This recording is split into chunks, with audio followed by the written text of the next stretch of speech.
सृष्टि के प्रारंभ से ही धर्म और अधर्म की लड़ाई चलती आ रही थी, परंतु इस बार यह युद्ध असुरों और देवताओं के बीच नहीं था। रक्त की प्यासी तलवारें, धधकते हुए महायुद्ध के मैदान और एक ऐसा असुर जिसे बार बार मारने पर भी वह और अधिक शक्तिशाली होकर पुनर्जीवित हो जाता था। यह कोई साधारण दैत्य नहीं था, यह महादानव था। हर बार जब उसका रक्त धरती पर गिरता, वहां से हजारों नए रक्त बीज जन्म ले लेते। देवता थक चुके थे, योद्धा हार चुके थे और संहार का अंत दिखाई नहीं दे रहा था। लेकिन जब सृष्टि संकट में हो, जब विनाश अवश्यंभावी लगे, तब काल से भी परे एक शक्ति जन्म लेती है। वह शक्ति जो केवल सृजन ही नहीं, संहार का भी आधार है। वह शक्ति जो महाकाल की संहारिणी है। महाकाली, उनके आगमन से दिशाएं कांप उठी। उनका अट्टहास सुनकर स्वयं मृत्यु भयभीत हो उठी। उनकी आंखों की ज्वाला से समय भी जलने लगा और तब प्रारंभ हुआ इतिहास का सबसे भयंकर युद्ध। यह युद्ध था काल और महाकालिनी के बीच। एक ओर था अमृता का अभिशाप, दूसरी ओर थी संहार की देवी। रक्त बीज का अंत कौन करेगा? क्या महाकाली इस महादानव को रोक पाएंगी? क्या सृष्टि को इस महाविनाश से मुक्ति मिलेगी? आइए इस कथा में प्रवेश करें और साक्षी बने मां काली के अद्भुत, अविश्वसनीय और महाविनाशकारी तांडव के। रात का अंधकार घना था। दूर किसी जंगल के बीच एक विशाल चिता जल रही थी। लपटें आकाश तक उठ रही थीं, लेकिन कोई नहीं जानता था कि इस जलती चिता से दो भयंकर शक्तियां जन्म लेने वाली थीं। और फिर अग्नि से उठे दो विकराल असुर, महिषासुर और रक्तबीज। रक्तबीज बहुत ताकतवर और चालाक था, लेकिन हर असुर की तरह उसे भी अमृता चाहिए थी। इसलिए वह जंगल में जाकर ब्रह्मदेव की तपस्या करने लगा। दिन, महीने और फिर साल बीतते गए। उसकी तपस्या इतनी कठोर थी कि ब्रह्मांड हिल चुका था। आखिरकार उसकी भक्ति से प्रसन्न होकर सृष्टि के रचयिता ब्रह्मा जी प्रकट हुए। ब्रह्मा जी ने कहा, मैं तुम्हारी तपस्या से प्रसन्न हूं, मांगो क्या मांगते हो। तब रक्तबीज ने बिना समय गंवाए कहा, हे ब्रह्मदेव, मुझे अमृता का वरदान दीजिए। ब्रह्मा जी ने अमृता का वरदान देने से मना कर दिया और कहा, यह सृष्टि के नियमों के अनुकूल है। जिसने जन्म लिया है उसकी मृत्यु निश्चित है। यह सुनकर रक्तबीज ने चालाकी दिखाई और ऐसा वरदान मांग डाला जो अमृता से मिलता जुलता था। रक्तबीज ने कहा, तो फिर मुझे ऐसा वरदान दीजिए कि जब मेरे रक्त की बूंदें धरती पर गिरें तो वहां से एक नया रक्तबीज जन्म ले। ब्रह्मा जी ने कहा, तथास्तु। रक्तबीज अब अपार शक्ति से भर चुका था। अब रक्तबीज पाताल लोक पहुंचा और पाताल लोक पर कब्जा करके वहां शासन करने लगा। एक दिन अचानक उसे महिषासुर की याद आई और उसने महिषासुर को ढूंढना चालू किया। लेकिन तभी उसे पता चला कि महिषासुर को तो कई वर्षों पहले किसी 10 हाथों वाली देवी ने मार दिया है। जैसा कि हम सभी जानते हैं, महिषासुर को माता दुर्गा ने मार डाला था। यह सुनकर रक्तबीज क्रोध से भर गया और उसने निश्चय किया कि वह उस देवी को खोजकर बदला लेगा। कई वर्षों तक ढूंढने के बावजूद उसे वह देवी नहीं मिली। तब रक्तबीज ने सोचा कि शायद देवी देवताओं की पूजा करने वाले साधुओं को जरूर उसके बारे में पता होगा, और इसलिए उसने साधुओं को मारना शुरू कर दिया। पर किसी भी साधु के पास उसके प्रश्नों का उत्तर नहीं था। और दूसरी ओर शुंभ और निशुंभ नाम के 2 असुर ब्रह्मा जी की तपस्या कर रहे थे। वर्षों की कठिन तपस्या के बाद ब्रह्मा जी प्रकट हुए और उन्हें भी महिषासुर से मिलता जुलता वरदान दिया, यानी कि उनका भी वध केवल एक स्त्री द्वारा ही किया जा सकता है। दरअसल जब शुंभ और निशुंभ ब्रह्मा जी की तपस्या में लीन थे, तब उसी बीच इंद्रदेव ने निजी विवाद के चलते उनके बड़े भाई नमोची को मार दिया। और जब वरदान पाकर शुंभ और निशुंभ अपने राज्य लौटे, तब नमोची की मौत की खबर सुनकर वे गुस्से से लाल हो गए और तुरंत ही स्वर्ग पर हमला करने चले गए। स्वर्गलोक में इंद्रदेव समेत सभी देवता नृत्य का आनंद ले रहे थे। तभी शुंभ और निशुंभ अपनी असुरी सेना के साथ स्वर्गलोक पहुंचे और देवों पर हमला बोल दिया। युद्ध शुरू होते ही निशुंभ ने अपना धैर्य खो दिया और सीधे इंद्रदेव पर हमला कर दिया।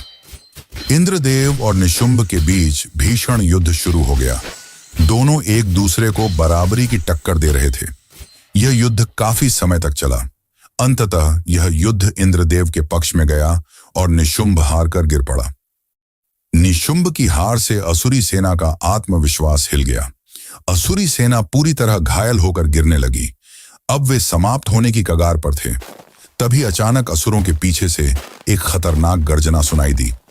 रक्त बीज ऐसे गर्जा कि इंद्रासन कांपने लगा। रक्त बीज को आतंक रूप में देखकर इंद्रदेव और बाकी देवता भयभीत हो उठे। अब शुंभ और निशुंभ के साथ ही बाकी असुरी सेना का भी आत्मविश्वास फिर से बढ़ गया और वे पूरी ताकत से देवताओं पर टूट पड़े।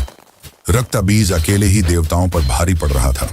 यह देखकर इंद्र समेत बाकी देवता भयभीत हो उठे और स्वर्ग छोड़कर भागने लगे।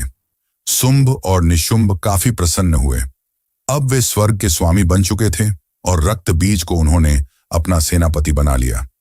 सभी देवता स्वर्ग छोड़कर सीधे कैलाश की ओर भागे।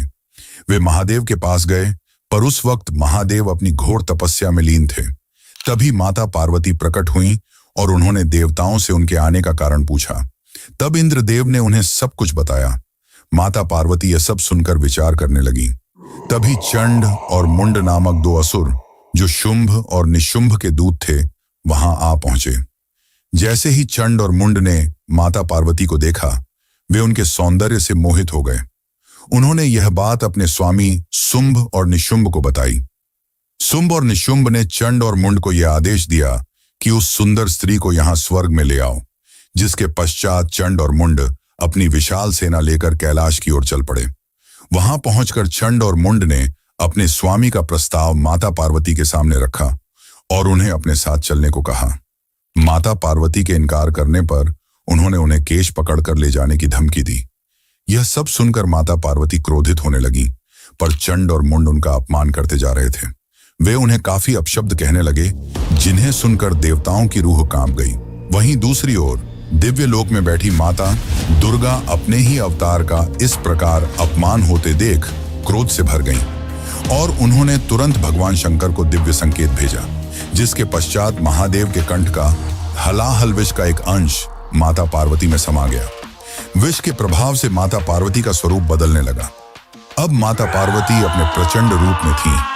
उनकी आंखों में अग्नि जल रही थी, उनके कंठ से भीषण गर्जना निकल रही थी और उनके भीतर से एक विशाल शक्ति प्रकट हुई, माता काली, जिन्हें महाकाली भी कहा जाता है।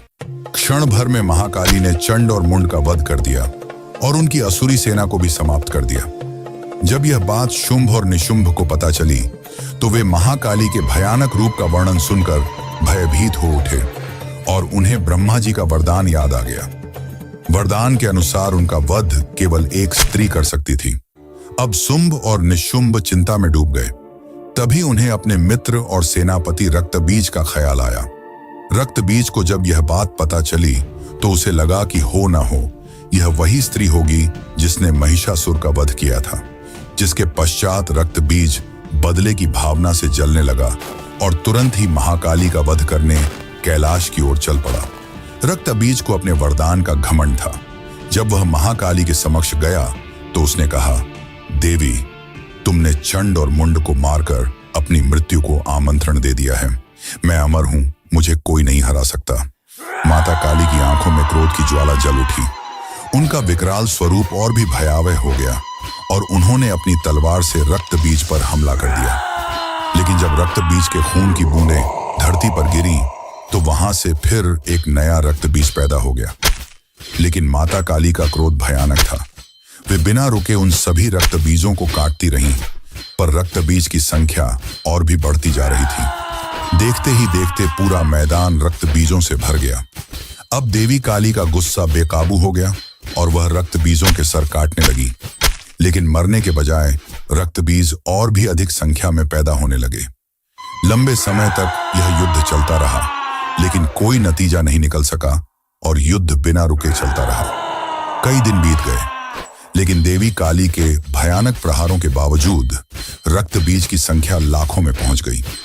इतने सारे रक्तबीज देखकर इंद्रदेव सहित अन्य देवताओं ने माता काली की मदद करने की कोशिश की, लेकिन उलटे देवी काली ने उन्हें चेतावनी दी कि वे इस युद्ध से दूर रहें। उनकी इस चेतावनी को सुनकर देवता सहम गए और युद्ध को दूर से देखने लगे। तभी माता दुर्गा ने माता काली को दिव्य संकेत भेजा और कहा कि यदि रक्त की बूंदें गिरने से रक्तबीज जन्म लेते हैं, तो इसका एकमात्र उपाय यही है कि उसका रक्त धरती पर गिरे ही ना। अब माता काली का रूप और भी प्रचंड हो गया। उनका शरीर विकराल और उनका कंठ और भी काला पड़ गया। देवी ने अपनी समस्त शक्ति एकत्रित की और सभी रक्त बीजों को अपने मुख में खींचना शुरू कर दिया। वे रक्त बीज के शरीर से बहने वाले हर रक्त को पीने लगी, जिससे उसकी कोई भी बूंद धरती पर न गिर सके। और इस तरह माता काली ने सभी रक्त बीजों का अंत कर दिया। देवता अत्यंत प्रसन्न हुए, लेकिन माता काली का क्रोध शांत होने के बजाय और भी बढ़ता जा रहा था। उनके भीतर की प्रचंड ऊर्जा अब भी विकराल रूप में प्रकट हो रही थी। माता काली का प्रचंड रूप अब संपूर्ण सृष्टि के लिए एक भयावह विनाश का संकेत बन चुका था। रक्त बीज का अंत हो चुका था, लेकिन देवी का तांडव थमने का नाम नहीं ले रहा था। उनका विकराल स्वरूप संपूर्ण ब्रह्मांड को भयभीत कर रहा था। देवता भयभीत थे, पृथ्वी स्वयं धधक रही थी और जोर जोर से कांप रही थी। तब सभी देवता महादेव के पास पहुंचे और उनसे विनती की कि केवल वे ही इस महाप्रलय को रोक सकते हैं।